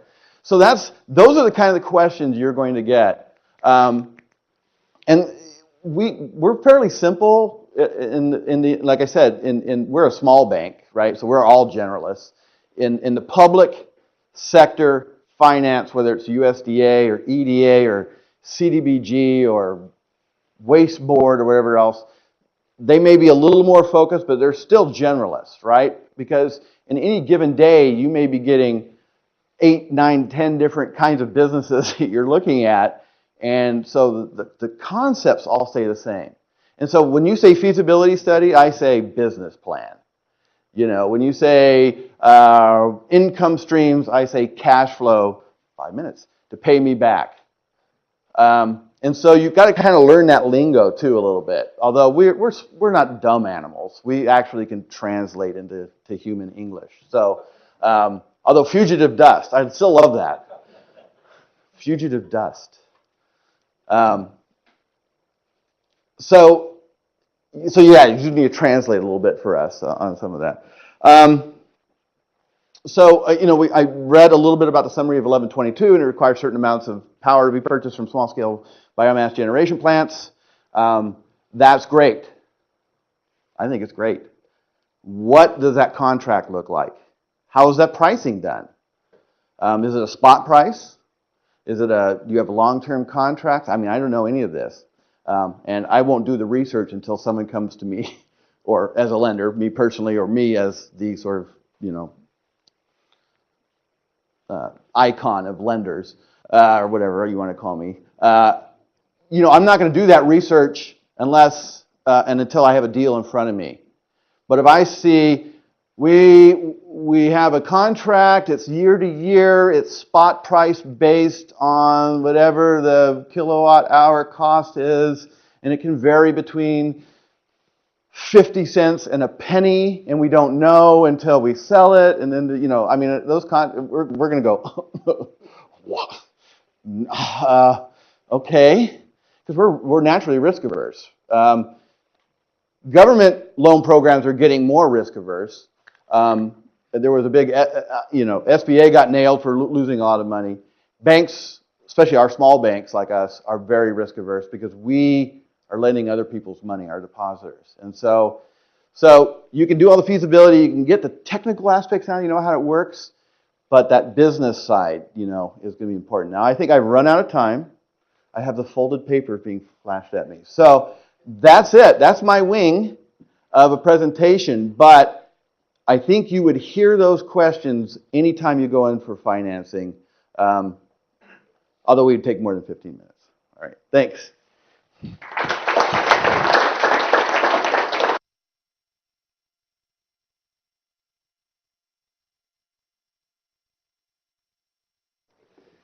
Great. Yeah, thanks a lot, Greg. I think we all need a little dose of that banker vibe here. So I'm going to turn it over really quickly here to Dawn Ellsbury, who's the executive director of the Headwaters Fund, and she's going to talk a little bit about some of the programs at the Headwaters Fund and how they might help these kind of projects going forward. So I will maybe attach this to your scarf. Yeah, that's good. And then maybe you can I just hold that? Okay. And then how do I, got it. And then the red one is your pointer. Okay. Is it on now? Yeah. Hi, everybody. So I'm going to go over a little bit of information about the Headwaters Fund. It's a local fund for economic development, and you can be listening for how projects you have in mind might intersect with some of our goals and criteria. The mission of the Headwaters Fund is to improve the economy of Humboldt County. We are only funding projects in Humboldt County. It was created in 2003 with $18 million, and this money was provided as mitigation for the conversion of the 7,500-acre Headwaters Forest from private to public lands. And at the time, the money was set aside for economic development. The purpose of the fund is to implement the county's economic development strategy. And really what we're about is increasing the number of jobs and enhancing the quality of life for our local community. We have 3 programs within the fund. We have a revolving loan fund, a community investment fund, and a grant fund. Since 2002, we've put over $16 million out into the community in grants and loans and leveraged over $40 million in other funding sources. Currently, our total fund balance is about $17.1 million. So when I talk about leveraging funds, this is a really important criteria for us. An example of this is we did a $515,000 loan to our local airport to extend the runways. And because of that loan amount, they were able to access another $8.7 million in federal funds. So projects like this are really attractive to us. We have 2 local lending partners. We're sort of an alphabet soup in economic development. We have AEDC, which is Arcata Economic Development Corporation, and REDEC, which is Redwood Region Economic Development Commission. And through these 2 partners, we do loans in the community for both private business and nonprofits. So an example of a loan we did was $150,000 to renovate the Arcata Theater Lounge so that they could hire 9 people. That loan's been paid off. We did a $33,000 loan to a local organic chocolate maker to upgrade their equipment. And just, I want to say something else about the revolving loan fund. I don't have a slide for it, but a new program that we're starting to do more of is we are teaming up with funders to do larger projects which have community benefit. So we work with AEDC, REDAC, and Humboldt Area Foundation to do, we've done a couple in the $1 to $2 million range. One was a bridge loan for the Open Door Health Center in Eureka. And the most recent one was for the Northern California Indian Development Council building, also in Eureka. In those projects, the money goes out the door at about 5.5%. And Greg gave a great overview. We do look for things like collateral and repayment because we do want our money back, but we also are looking for community benefit with those projects. We have a community investment fund. This fund was initially set at $5 million. The idea was to pay this out into large infrastructure projects. Currently, we are not doing grants out of this fund, but we are doing loans. And right now, we have about $2.3 million in that. And in general, with the Headwaters Fund right now, it's important to know that if you're thinking about approaching us for funding, we're looking much more favorably on loans than grants right now. An example of a grant that we did in the past of the Community Investment Fund was $300,000 for their telemedicine equipment. And the reason I put this up here is that our economic development argument for doing that project was that it allowed us to do what we call plug a leak, provide a service here that otherwise people would have had to go out of the area with. So I think there's some comparison there to bioenergy projects. A large loan that we did out of the Community Investment Fund for infrastructure was $1.8 million to the city of Rio Dell for them to upgrade their water system. And then we have our grant fund. These are our smaller projects, usually in the $30,000 to $50,000 range. We have a scoring system for awarding these grants, 50 points for economic impact, 30 for impact on quality of life, and 20 for the project design. And in general, you should also know that we really prefer implementation projects over feasibility studies. And we have a number of strategies that we look for in our grant making through the grant fund.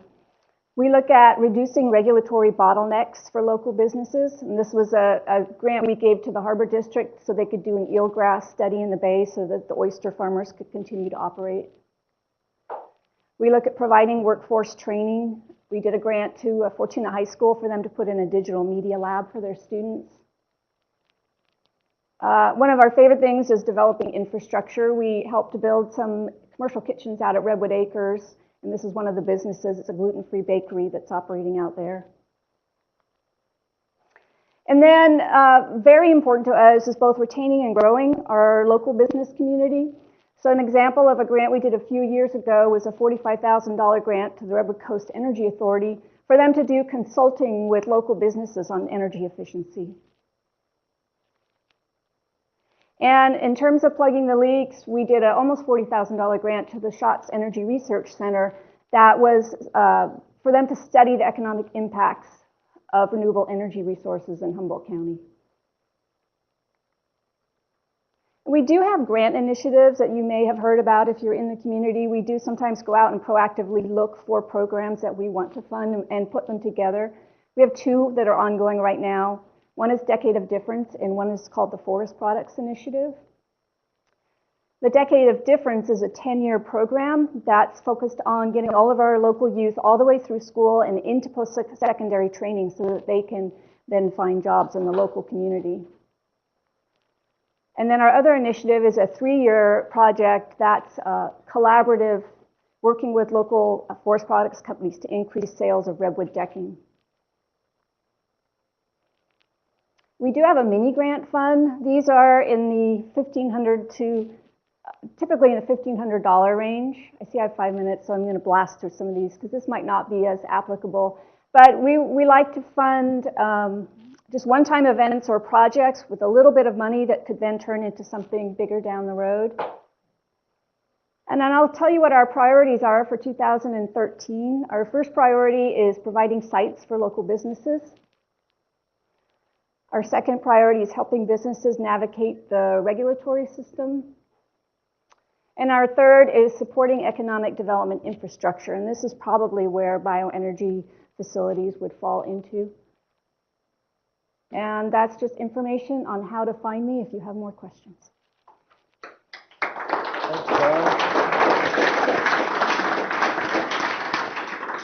So we have a few minutes here for questions, and perhaps those that, Don, if you want to come back up, and anyone else that presented in the last section want to come up, and we can take a few questions. If the presenters wouldn't mind passing this little thing back and forth as you speak, that would be great, and I will run around with the microphone. So, any questions from the audience?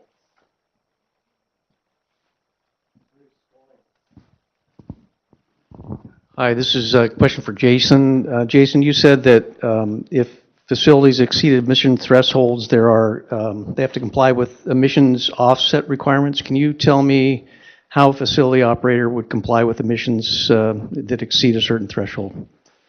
Right now, the traditional approach is to secure what's called an emission reduction credit, and typically that's the origin of such thing is from a stationary source that was previously in existence.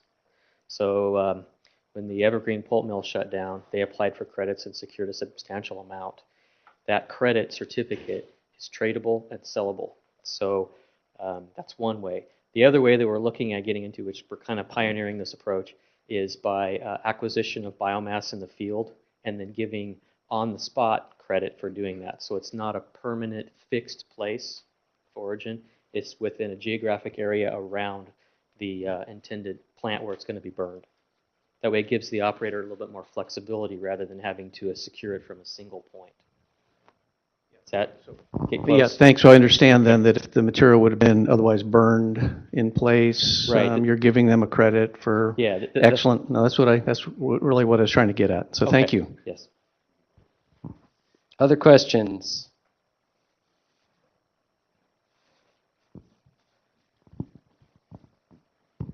Hi, Kevin Fingerman, HSU and Shots Lab.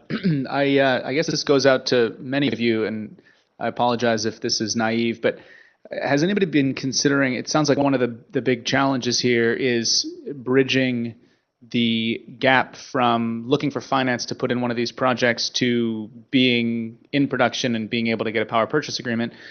Has anybody looked into the possibility of using government loan guarantees for this, or is that sort of a bad word after the high-profile debacles at the federal level? Anybody want to field this one? Ray? Yeah, well, government loan guarantees, basically the ones we use, like we use Small Business Administration, and those can go up to a couple, or there's a USDA B&I program, that sort of thing. Those guarantees still require underwriting, which says that post starting up, that there has to be cash flow to pay us back. Pay us meaning the bank, because in a guarantee it's the bank's money. What the government is saying is we will give you, if the loan goes bad and you've met all these requirements, et cetera, et cetera, et cetera, we will pay back an X percentage of your loss, right? And so what it does is it allows us perhaps to take more risk, but oftentimes those will come with extra requirements on the part of the government. The government guarantee program, despite what their marketing may say, it can be pretty complex, and there's extra fees. There's, your interest, they advertise a certain interest rate, but when you add all the fees in, you're paying actually a couple % more.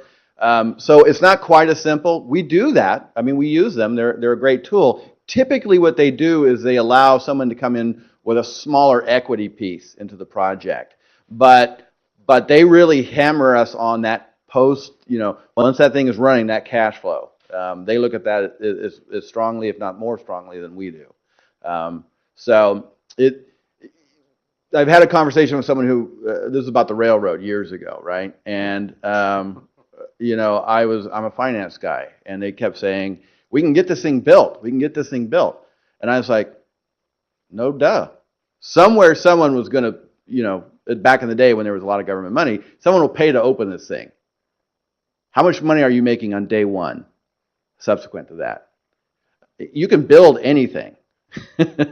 You can't run it profitably necessarily. And so that's the essence of those government guarantee programs is, are you going to be able to run it profitably? And in those cases, the government, the SBA programs and those sort of things are going to look for those kind of contracts in place before they'll fund, or some sort of guarantee of cash flow before they'll approve the guarantee, basically. Thanks, Craig. Other questions?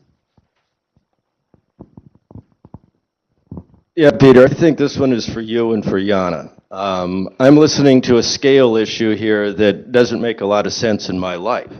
What I'm wondering is, anyone out there trying to put together a pyrolysis generator that is trailerable, maybe 12-foot long trailer that I can bring up to a house and plug into their power drop, reverse their meter, and take the materials from around their house for a 100-foot clearing area or along their driveway where they've got piles of Scotch broom, and run the results into the grid right through this person's meter? Well, that's a good question, one that I think we hear a lot in this realm. There are some technologies that are out there right now. All Power Labs is in Berkeley. They make a 10 and a 20 kilowatt power pallet. It's fed in batch mode. It's really intended for off-grid applications. So there is technology out there. What I think SB 1122 is trying to do is to create an opportunity for that smaller scale to actually go onto the grid and to be not revenue negative.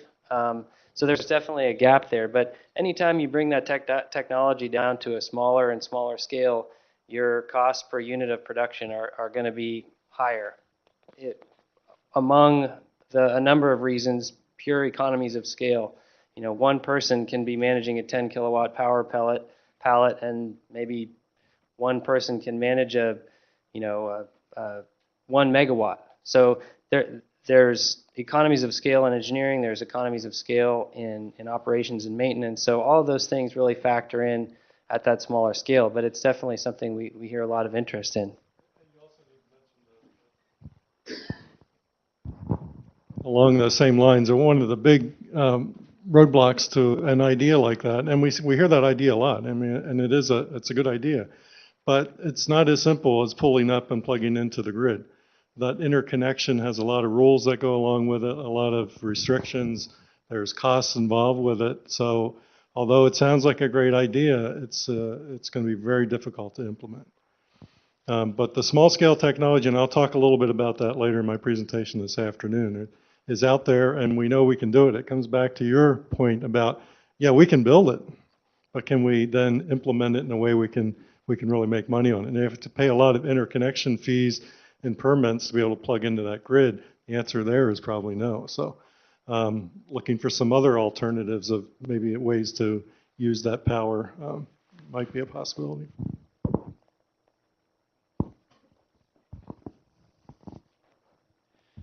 Ted Bielik, Forest Products Lab. This is just a further follow-up on that comment. Having done an analysis of the Biomass units, economic analysis of the Biomass units, a big problem with the smaller scale units also is utilization of the waste heat.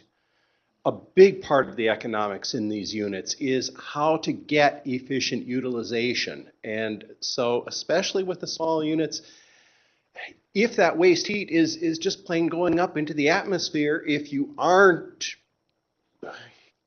using it to heat your facility, using it to heat a swimming pool, using it to grow flowers or whatever, if it's just going up into the atmosphere, the economics of the whole thing really go to pot, unless it's an extreme off-grid application where you'd otherwise be trucking in diesel fuel. You've really got to be looking at the bottom line numbers closely. Yeah, excellent point. So any other questions in the room? I think we have time for one or two more, perhaps. Don Anobuski with REDEC. The loan guarantee concept brought to mind when we worked as a coalition with local funders in the area. We did use a Bureau of Indian Affairs guarantee for one project, And that's something that you might consider when you're looking at this, is working with some, collaborating with some of the tribes who often have forest products industries on their land and are looking for economic development projects. So just a thought there. Any response up there?